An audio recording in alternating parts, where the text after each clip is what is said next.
is simply a piece of coal that stayed on the job. In a very similar way, people who stay on the job are the solid pegs that keep the world together. The Jewish people can point to many spectacular achievements in the course of their history, but nothing is really more impressive than their persistence, their determination to keep walking down the road of history in spite of all of the horrors and the depredations, like the massacre at Toulouse, the existential threats of Iran, and the slaughter of the 6 million. Still, Jews are intent on overcoming all obstacles and defying all tyrants and tyrannies that stand in the way of their effort to bring to mankind the blessings of freedom and morality. Their persistence and determination is sustained by the faith that God gives us no burden that's too heavy to bear, and that God is mechadesh b'tuvo b'chol yom tamid ma'aseh bereshit. God gives us the power every day that we need to overcome our difficulties. New York City's Jewish community is further fortified by the confidence that the NYPD has its back, even as it has the back of the members of every race, religion, color, and creed that is law-abiding and that is an important part of the great kaleidoscope that makes up this magnificent metropolis that we call New York. The men and women of the New York City Police Department, who day after day, week after week, month after month, year after year, perform their sacred tasks, they are indeed the ones that bless and are blessed. And the greatest diamond of them all is to have Ray Kelly at the helm of this department.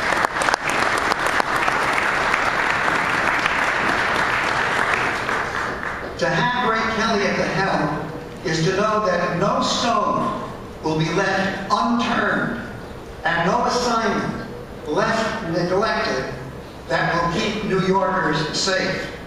He is unshakable, indefatigable, and inexhaustible in his determination that every New Yorker should have the right to go about his duties every day without fear from enemies, either domestic or foreign. And like the Jewish people, he knows in his bones that a trying time is no time to stop trying. And that when the going gets tough, the tough get going. The secret of Commissioner Kelly's success has been his successful integration of change and constancy. You know, there are people who object to the very popular adage that love makes the world go round. They claim that all love does is keep the world populated, but that it's really change that makes the world go round. I suspect that all of us who live here in the 21st century would be inclined to agree with the Greek philosopher Heraclitus, who emphasized the fact that the world is constantly in a state of flux. Commissioner Kelly has harnessed that flux by adopting the latest technological advances in his efforts to stop the anti-social forces that exist in our society, who also use continually evolving, sophisticated devices in order to perpetrate their malevolence. But that knowledge and that expertise regarding change and evolution really has but one purpose, and that is to make sure that the unchanging traditions and values that lie at the heart of the American way of life in our Jewish tradition remain intact. We're talking about the absolute worth of every human life, the total sanctity of character, respect for the freedom and rights of every American, the redemptive power of compassion, and the transforming power of human love. May this sacred season of the year, so important to Jews and Christians and people of many, many faiths throughout this universe, may it enable us to make continued progress along with Commissioner Kelly, the NYPD, and the New York City Jewish community in an environment which is marked by accelerated change, upholding the truths and values and precepts that never change. A Zis Pesach and a very happy Passover to you all.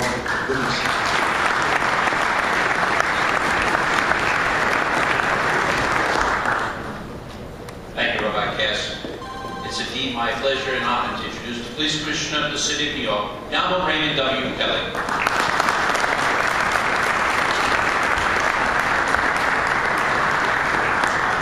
Good morning. Welcome to Police Headquarters. Happy Passover, and thank you so much, Rabbi Cass, for those very, very kind and generous remarks. Of course, I want to thank Rabbi Cass for the opening, but I also want to let all of you know that last month, Rabbi Cass became the longest-serving chaplain in the history of the New York City Police Department. For more than 45 years of service.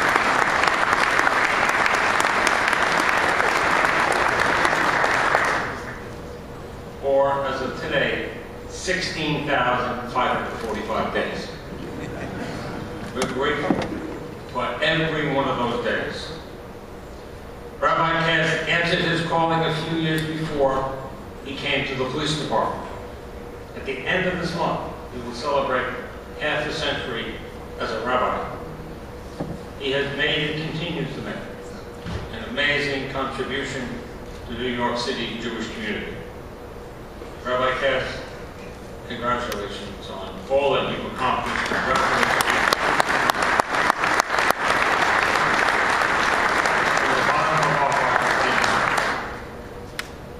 I also want to thank all of the religious and community leaders who have joined us here this morning.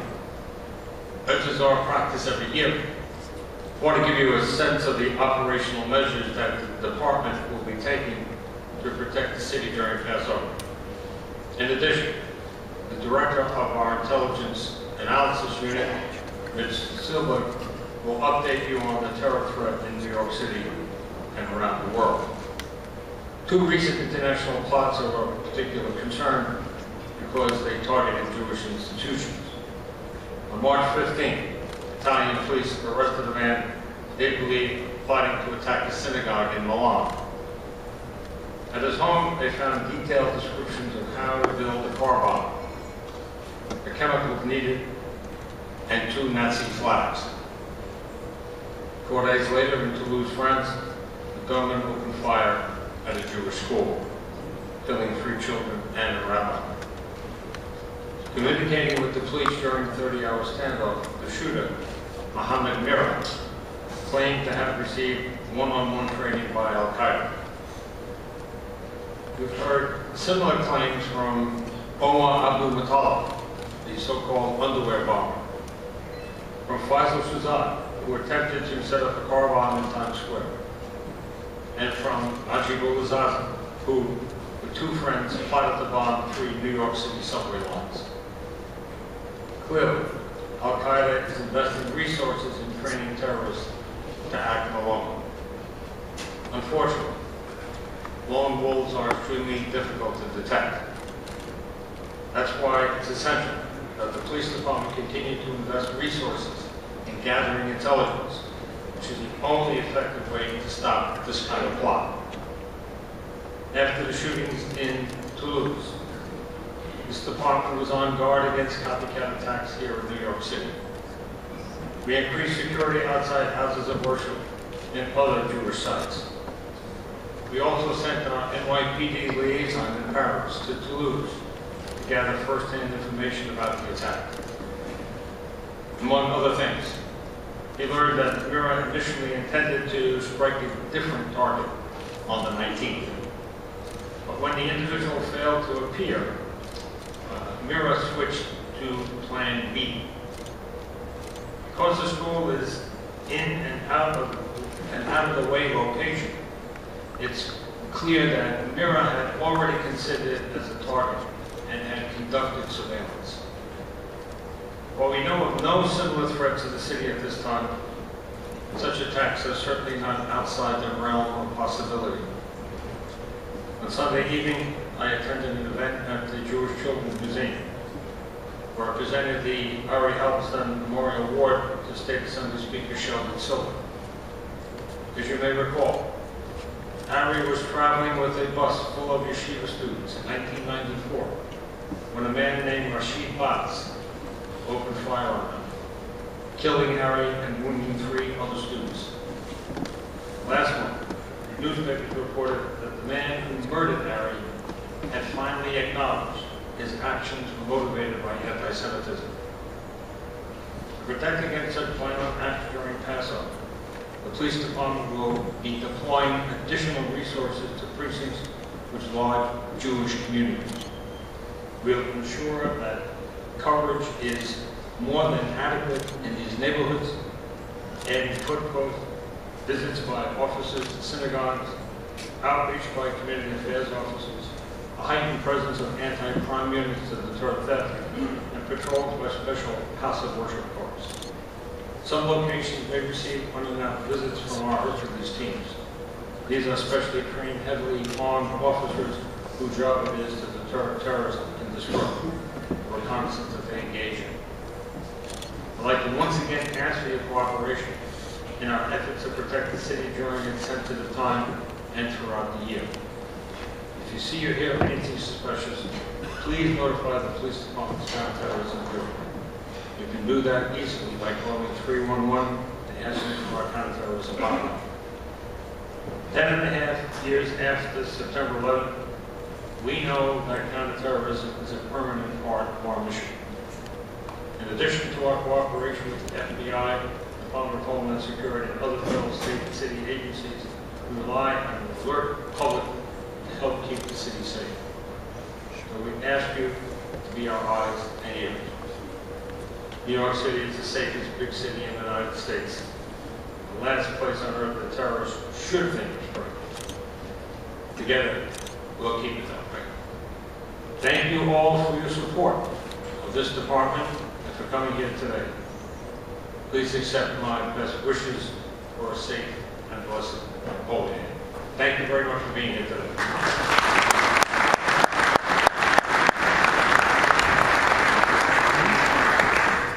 Thank you, Commissioner Kelly. As the Commissioner earlier mentioned, it's now my pleasure to introduce the Director of Intelligence Analysis Unit, Mitchell Silver.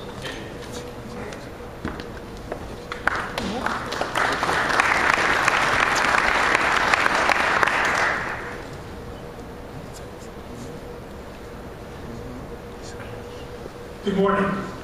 I know we're all looking forward to a happy and uplifting holiday season.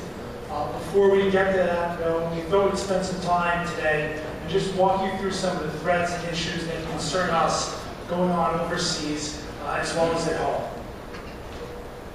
As the Commissioner said, there is no specific threat to the city of New York, to the Jewish people in New York that we're aware of, yet there are 2 issues that have seized our attention.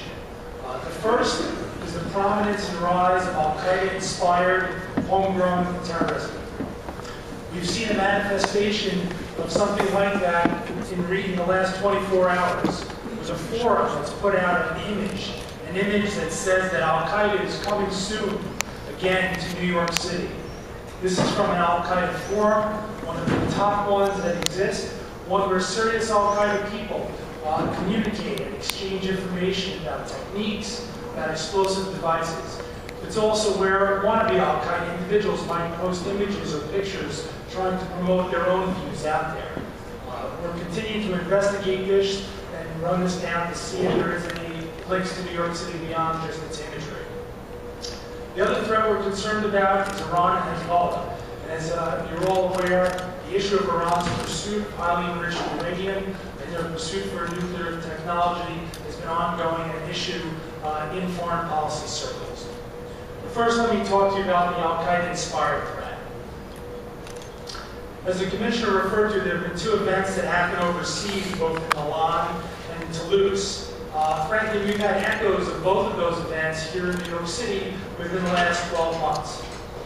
And the first really was almost 1 year ago, in May 2011, where two individuals, one of Moroccan and one of Algerian descent, plotted to attack an unnamed synagogue in Manhattan. You can see the anti-Semitism that they had in their mind when they planned these plots. They were in the process of acquiring firearms and grenades when NYPD was able to thwart them thanks to a well-placed undercover officer. Just last November, we had someone who was inspired by Al-Qaeda, inspired by a magazine in English language. And this is Jose Pimentel. This is an individual who lived in Manhattan and was attempting to build pipe bombs, as laid out precisely in this magazine, inspired under an article entitled, How to Build a Bomb in the Kitchen of Your Mom. Again, this was something that NYPD was on top of. We had been aware of Mr. Pimentel for more than 2 years. We were able to interrupt him as we did the final process of assembling these bombs, and he had not yet decided on his definitive target. Overseas in Europe, in Milan, you had an individual, Mohammed Romain, who plotted online with a group of individuals to attack one of the most significant synagogues in Milan. Police found on his computer details of this synagogue and places where the security measures were, where the police were placed, potential obstacles as well as access routes. This individual was very active online with the cyber community on a website, Ansar al-Mujahideen. And one of the issues that concerns us is that this shows us how in cyberspace it can be an optimal environment where extremists and terrorists can plan their operations because they feel they have anonymity and they feel that they're safe because law enforcement and intelligence have a more difficult time trying to track them. This resonates with us directly because Jose Pimentel had spent a lot of time online, in fact, creating his own YouTube website where he posts jihadi videos. And then the second event that obviously resonates in New York City is the horrible attacks in Europe by Mohammed Merah, an individual who radicalized online. Speaking to our liaison officer in Paris, he said the French say he auto-radicalized, meaning he radicalized himself on the internet without people in the real world that he was talking to. We're still trying to learn whether he linked up directly with Al-Qaeda or he just wanted to be Al-Qaeda. But frankly, as we move 10 years past 9/11, the lines between Al-Qaeda core and individuals acting on behalf of Al-Qaeda are going to continue to blur. And frankly, given the havoc that he committed in Paris, killing 3 French soldiers, specifically seeking them out because of their North African background, and for Jews at school, this individual really embodied Al-Qaeda's goal of attacking crusaders, the French army, and Zionists. And this again, once again, Al-Qaeda's ideology helped identify what the targets would be. I'm going to transition now to the Iran and Hezbollah threat. And frankly, since at least 2005, we've considered the possibility that efforts to halt the development of Iran's suspected nuclear weapons program could trigger a full-blown conflict in the Persian Gulf, involving Iran, Israel, and potentially the United States.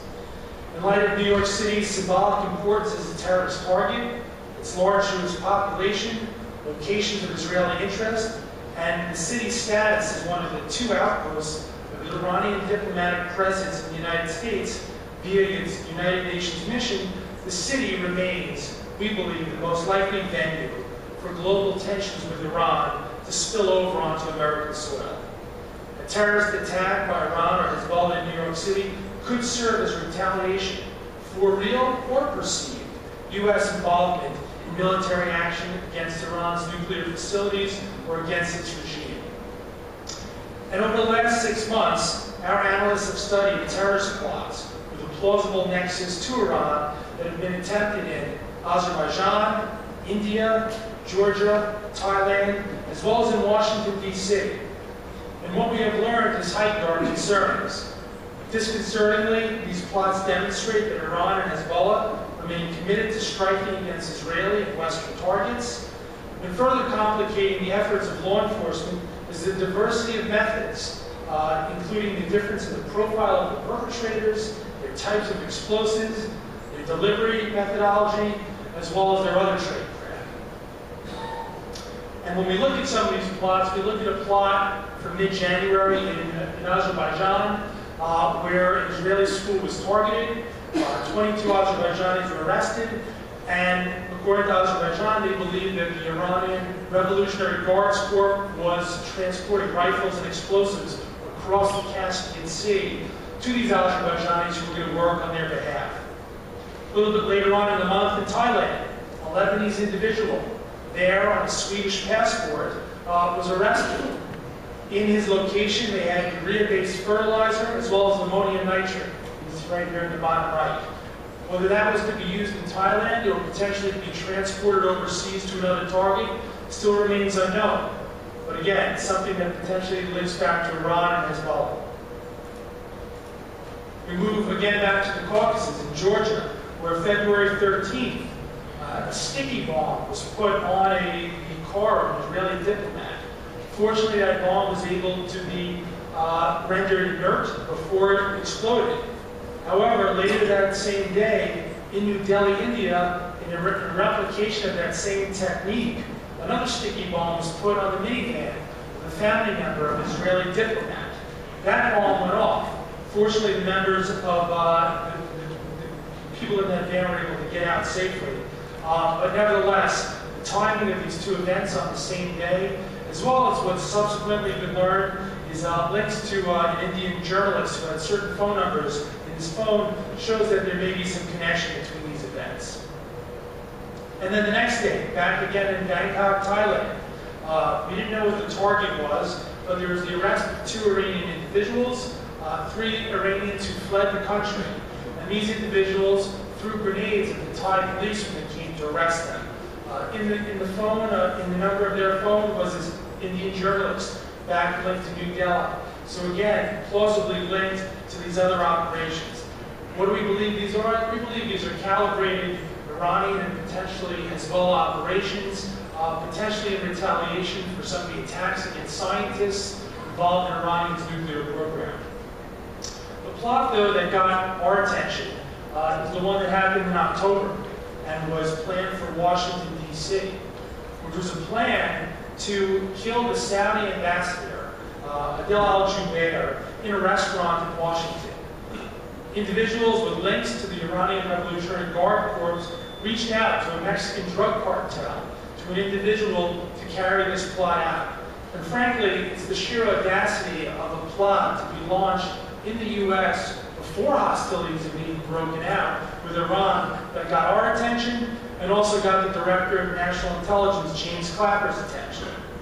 And frankly, it changed his calculus because he noted in his Senate testimony that now Iranian officials, including the Supreme Leader, have changed their calculus and more willing to conduct an attack in the United States in response to real or perceived U.S. actions that threaten the regime. And that has us concerned in New York, also given some specific history we've had here. As we mentioned, we've got the Iranian mission here.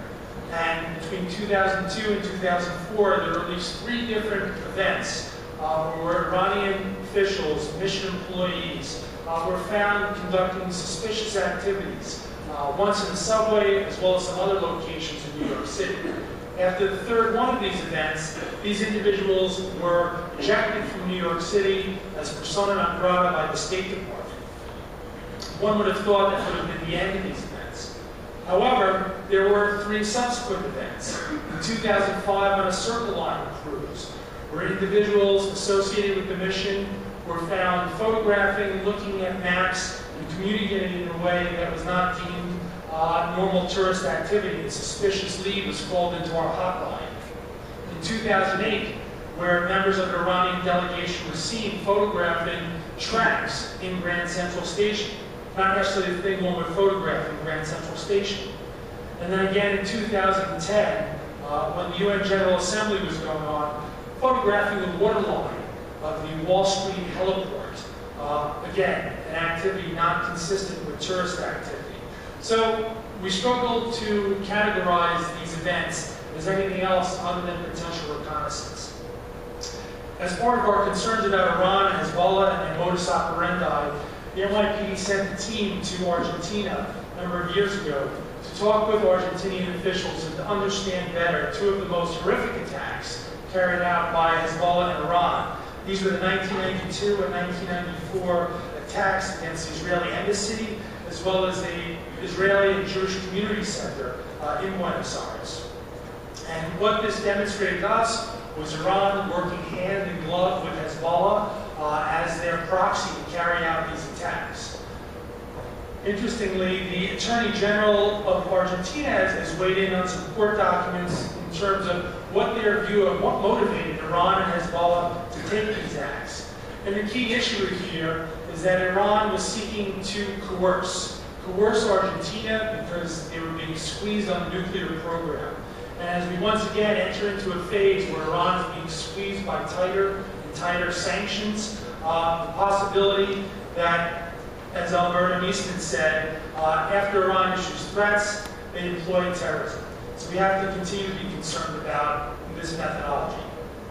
As far as Hezbollah goes, in North America writ large, we know that they have a presence in many North American cities, in the United States as well as Canada.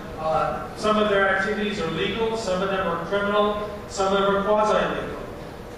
Financial support is provided to the organization back in Lebanon, and a lot of that underwrites Hezbollah's operations. Some of it's trademark counterfeit sales, cigarette smuggling, tax evasion, as well as charities.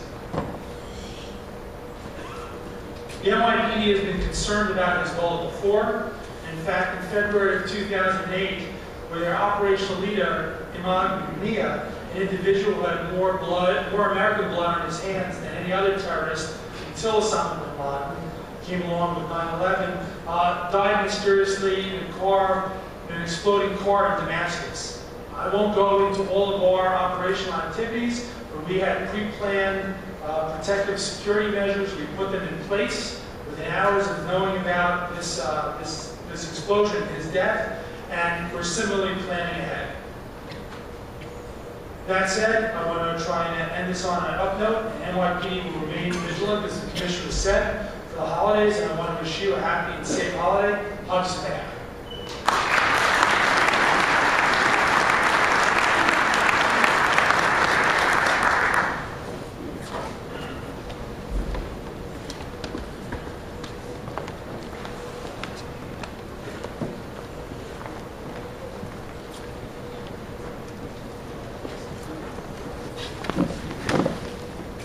Thank you, Director Silva, for that presentation. At this point, the Police Commissioner will take some questions from our audience. We have two ceremonial officers with microphones. The Commissioner will recognize you. Please speak loudly and deliberate into the microphone so we can pick up the audio. Thank you.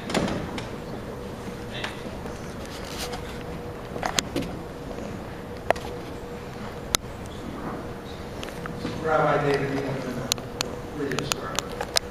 Thank you very much to you, Commission, this administration, for not only keeping us safe, but also informing us and also the auditors for the crime.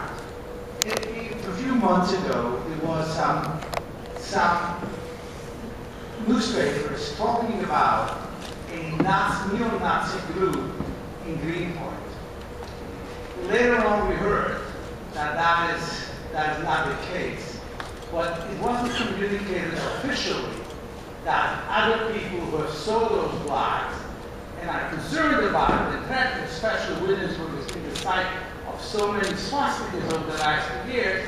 So I think if there's a way to elaborate on that, thank you. Well, I think we have to do a better job, and if that's the case, the fact that there are 8 crimes is obviously very newsworthy. When they turn out to be something less than that, they don't necessarily make the news. So it's our obligation to put that information out, and perhaps we should have done a better job in this instance. We'll take a look at it.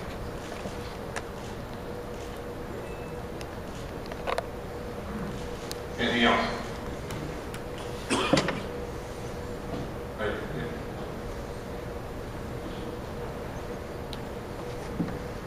My name is Robert Buskila from 1617 Ocean Parkway, native of Israel. I'd like to thank a dear friend, Inspector Eric Rodriguez. We had an incident this Saturday at 5 p.m.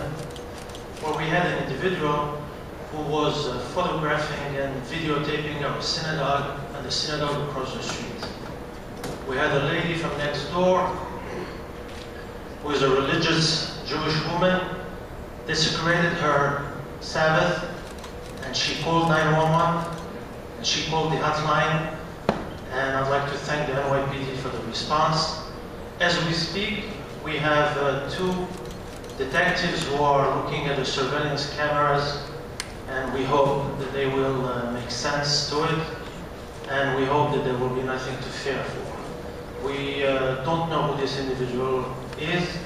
He was there for over 15 minutes on Saturday afternoon after 5 p.m. and he was going around from our sidewalk to the sidewalk across, videotaping 2 synagogues. Thank you. I'd like to, I spoke to the 7th precinct and to the 6th one, and they're working on it, and I'd like to thank them. Yeah, thank you. I mentioned it before, if you see anything of suspicious nature, feel free to call us. You can get it through 311. It's very easy to remember. We used to have a series of telephone numbers. Now everything is reachable through 311. So there's no such thing as a dumb call. Give us a call. We'll check it out. Thank you. Yes, over there. Thank you. My name is Rabbi Moshe Birnbaum from the Jewish Center of Kew Gardens Hills. And Rabbi Cass mentioned that you have our back. I want you to know that, speaking on behalf of my community, we appreciate all that you do, and particularly your intelligence efforts, even if it takes you to New Jersey.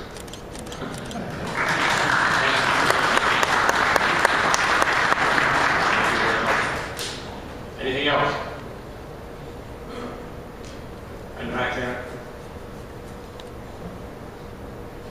Should we be concerned, and if we are concerned, should we be concerned with where yellow buses, school buses, are parked at nights and weekends?